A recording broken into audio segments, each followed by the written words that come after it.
What's going on, guys? Buttadog here. I wanted to make a quick video and explain why in 5 minutes I want to prove to you that you should give Star Wars The Old Republic at least a shot. In this video, I'm going to cover a lot of things, but just to preface this, everything is coming from a completely new player perspective. Right now, there are some things I haven't really tried too much, i.e. PvP, so we're probably not going to get into that too much in this video. This is just a basic understanding of, hey, when you log into the game, you create your character until around like level 40, what can you expect? And I'm going to be following up with other parts of this video about in-game progression and such things like that. So without further ado, let's get into it. When you start the game up, you're immediately faced with one decision: Republic or Sith. Just like Star Wars does it the best, they tell stories incredibly. And that translates into, depending on what you pick, Republic or Sith, and depending on the class within those, that will decide which race that you can be. Now, with each one of these races, you can customize them and change them to however you want them to fit. And then immediately after you're done creating your character, Star Wars throws you into the story.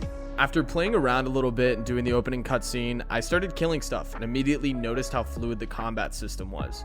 And it wasn't just the combat that drew me in, it was the actual UI of my player. It was really simple to equip items, unequip items, and do whatever I needed to in a pretty streamlined fashion. Now, we know that it's kind of make or break for an MMO to have a good questing experience, and to be completely honest, I think Star Wars is second to none.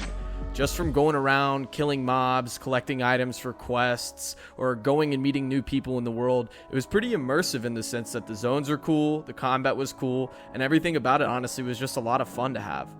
Not only does it do a good job of immersing you inside of the quest and actually completing the quests, the storylines within the quests are even better. Your decisions carry weight and it affects what happens later in the game, which I thought was honestly unprecedented and really cool. As you go along your quests, you actually carry that storyline into different zones.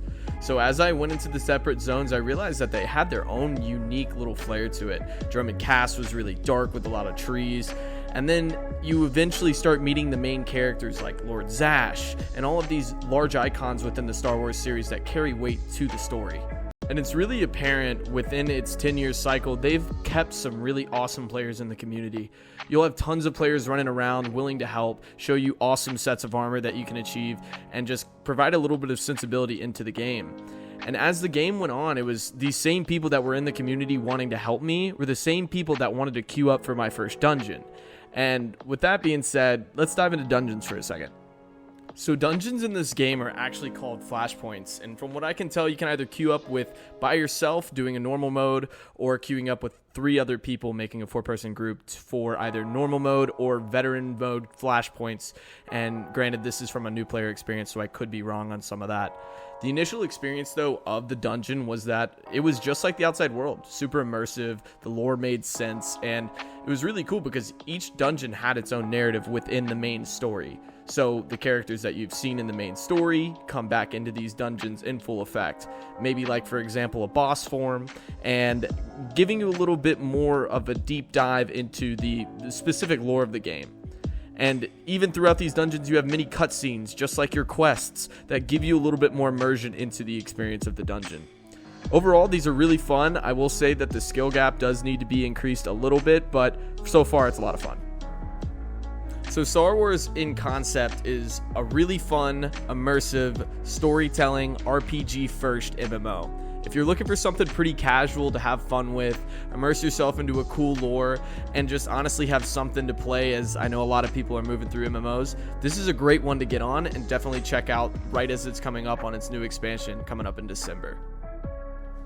Alright, look, I know I covered a lot there, but there's still a ton to be, had in Star Wars. There's still a lot of things I didn't even scratch the surface on covering within this video, or it would have been an hour-long video for you guys to look at.